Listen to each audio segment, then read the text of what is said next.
ممتاز بھٹی، آپ نے کہا کہ ایشو ٹاپک کے اوپر بات کریں. ایک ٹاپک 9 مئی ہے جس کے بارے میں آپ نے اناؤنس کیا تھا. فوج کا ایک واضح موقف تھا کہ جب تک معافی نہیں مانگی جاتی جنہوں نے یہ کیا اس وقت تک ان کے ساتھ بات نہیں ہوگی.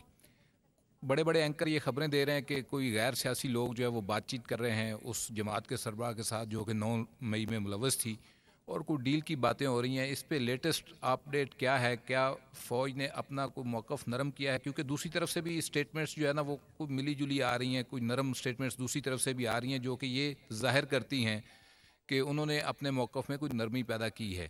تو اس پہ ذرا واضح کر دیں کہ اس وقت فوج کیا سٹانس ہے اس کے اوپر. دیکھیں اس موضوع پہ جو فوج کا بڑا واضح موقف ہے، جو 7 مئی کی آئی ایس پی آر کی پریس کانفرنس تھی اس میں یہ بیان کیا گیا تھا.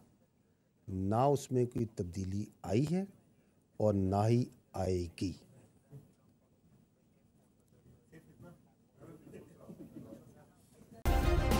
سبسکرائب کریں اور بیل دبائیں تاکہ کوئی خبر رہ نہ جائے.